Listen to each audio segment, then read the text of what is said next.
Greetings. Welcome to the video where we're going to go into discussion about how you can effectively tell people about your true value. As a reminder, this is the second component in the Telling Your Story module within the iInc framework. We've talked about how you do it in a written form, and now we're going to talk about it, how you do it orally when you're in an interview or just at a networking event or talking with someone.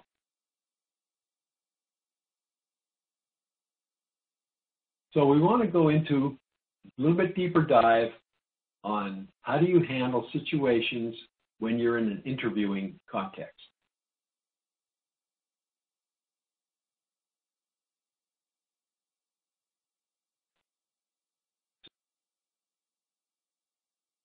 So you begin by framing the interview. And by that, what we mean is take control of it, research the organization, know what they do, know what their main customers are, know what their main product is, understand what they do, and be able to talk about how you can help them do what it is that they do.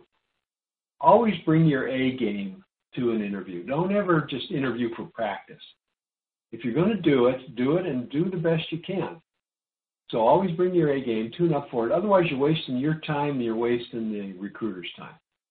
So always strive to do the absolute best and treat every opportunity as if it is the only opportunity. Bring your best A game that you can to the interview. And always be part of the solution, not part of the problem. Understand what they do, understand what their needs are, and understand how you can help them solve their problems. And the last thing that I'll share with you is this concept of 50-50 and 22 rules.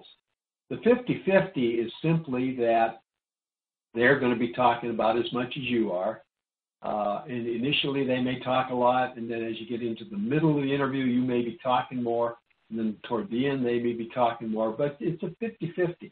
And the part of that is the whole idea is this is not a test. You're mutually trying to decide if there's a good match between you and the company. And that involves dialogue. And so there's got to be dialogue in this. This is not a test. They're not expecting you to just respond to specific questions, but that there's more, you're engaging in dialogue. So think about that, engage, and embrace that concept when you're in the interview. And then the 22 is when we talk about some of the responses that we talk about, because I'm going to give you some examples of how to respond to situational or behavioral questions. Your responses should be at least 20 seconds and not longer than 2 minutes. So if you're other than what's your name, but if you're asked a question and you take 5 or 10 seconds to respond, you're not going into the detail that they're looking for. And if it takes 3 to 4 minutes, then you're going to put them to sleep. So shoot for that 20 to 2 time frame.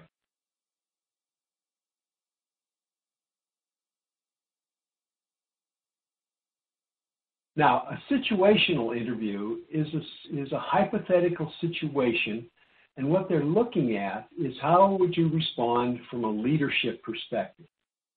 So there may be a question about they pose a situation that a deadline for a project is near, and it looks like you won't meet it. How would you handle that? Or it may be the customer comes in angry and upset. How would you handle this situation? They're situational, they're hypothetical, but what they're looking for is how you would take a leadership position in responding to these questions. So think about it from your own perspective of how you would demonstrate leadership when you're given that kind of a situation.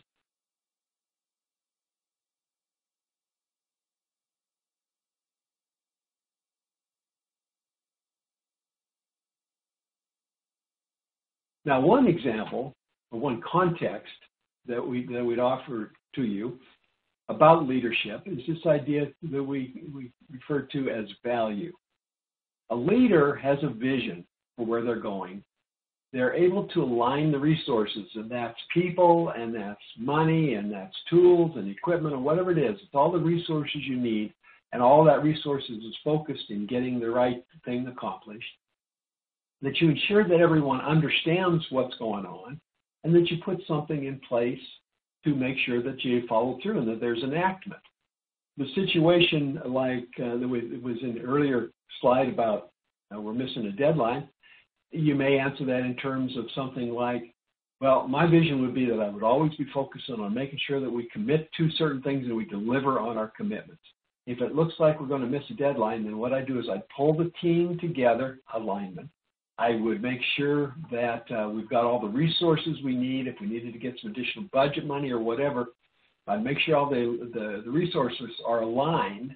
And then I make sure everyone understands the level of commitment. We may have to work overtime. We may have to work on the weekends. We may have to do some double duty, but I'm going to make sure that everyone understands where we're going. And then I'm going to put in place controls to ensure that we stay on track going forward and we don't repeat the problem. You want to be prepared. They might ask you all sorts of different kinds of hypothetical situational questions. And trying to prepare for all of them is pretty onerous. That's going to be very difficult. But if you keep this value concept in mind, you can answer any kind of situational question because, again, they're looking for you to demonstrate how you would take the lead when you're confronted with one of those challenges.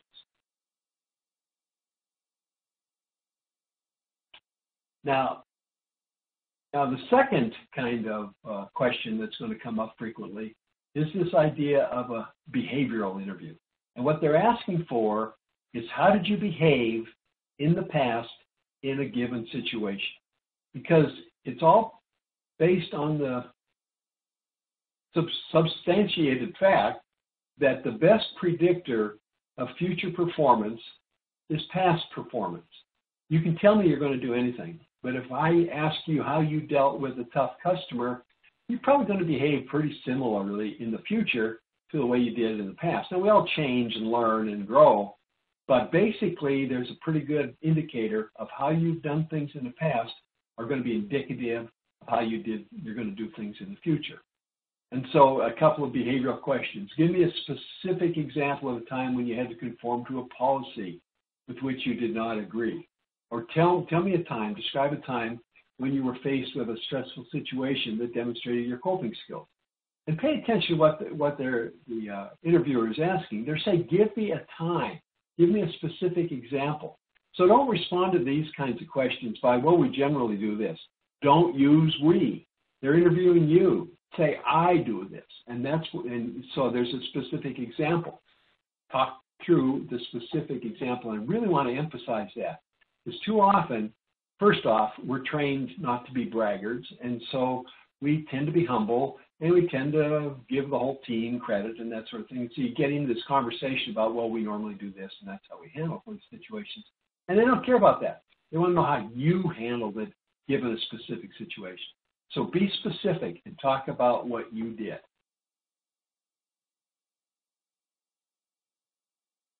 Now, a way to frame that is this acronym called STAR.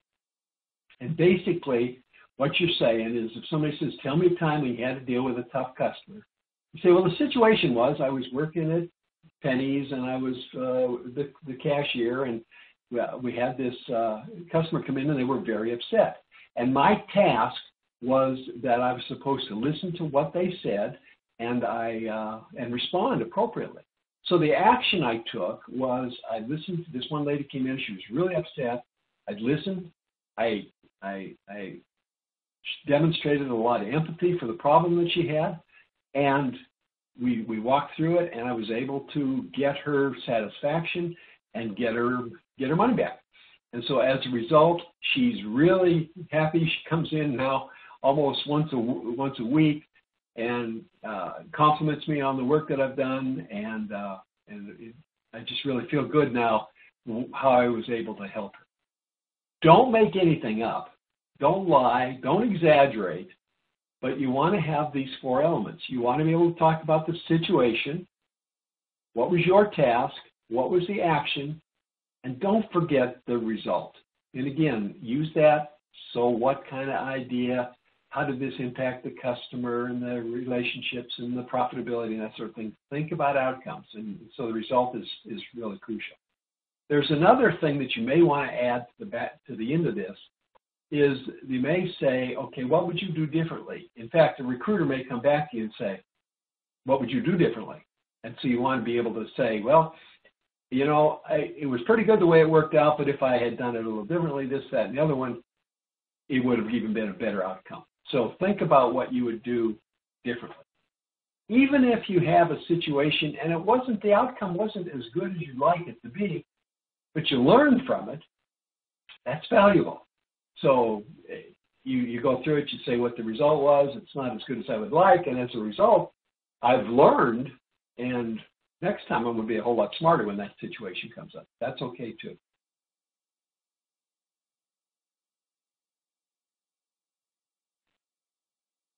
And again, just as a reminder, features and benefits, when you're talking about examples and the behaviors that you want to demonstrate in preparation for the STAR type questions, use examples where you've generated strong benefits and not just something that demonstrated what your feature is, but again, what your benefits were that had a direct impact on the people, the customer, and the business.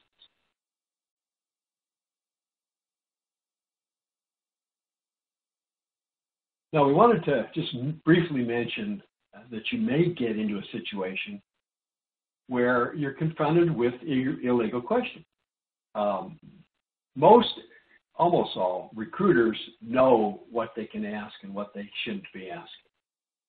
So you probably aren't going to get into that situation with a recruiter, but you might get into it with a hiring manager who only hires one person every 3 years. And so they may ask you a question, are you married, or do you have children? Things that are not job related. If they're not job related, they really shouldn't be asking you the question. But you got 4 possible responses. One is you can just go ahead and answer the question. It may be completely innocent. It may be just someone trying to strike up a conversation. So answer the question. That's fine. You may say, well, I think the concern, what you're asking is, am I willing to travel, or am I willing to get on a plane and go anywhere within 24 hours? That may be part of the job requirement. They may ask you if you're married, and they may be trying to find out if you're willing to get on a plane and go anywhere. So you can answer the concern behind the question. You can challenge it. You can say, why are you asking that question? Certainly you can challenge it. Or you just say, I'm not going to answer. Now, if you're down in the challenging, or if you're not going to answer, then you're probably not going to want to be working there anyway, because there's a lot of things going on that you're making you feel very uncomfortable. But it's your right to always feel that you're in control. You're going to get strange questions in the process. Think through it. If it's appropriate to answer it or address the concern, and hopefully most of the time you're going to be working in those top 2 elements. That's where you want to be. But again, you've got your complete right to either ask the relevance or to refuse to answer the question if it makes you very uncomfortable.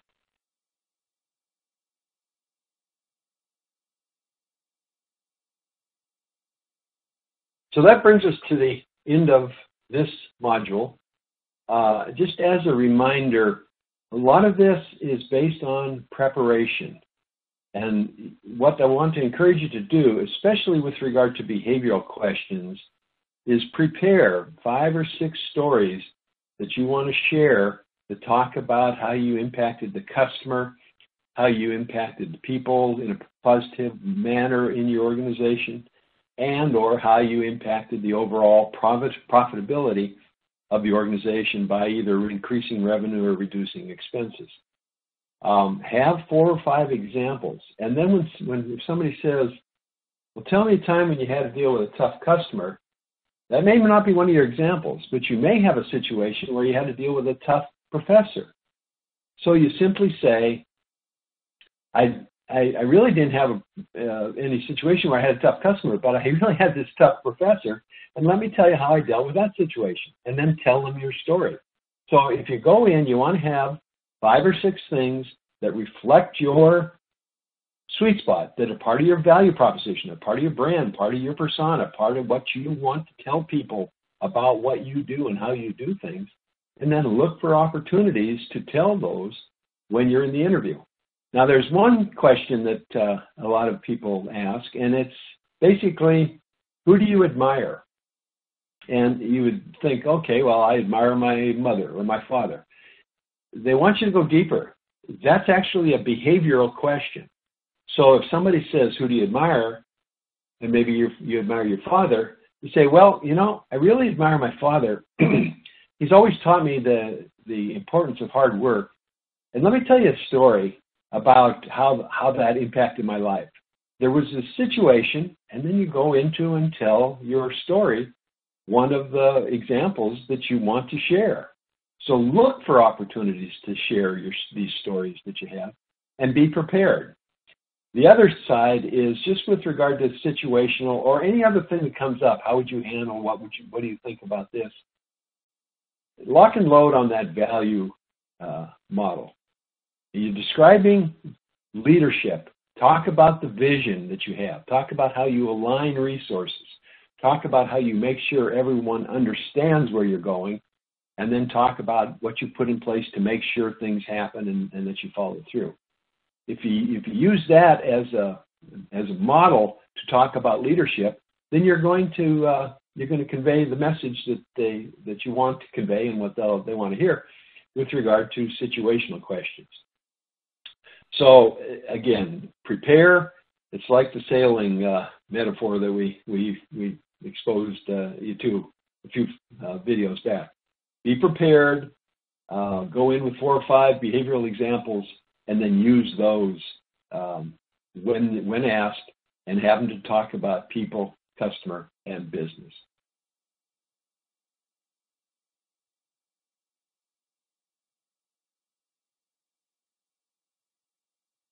So again, hope you picked up a few pointers with regard to interviewing. Thank you for participating and engaging in the interview, and I wish you the best of luck.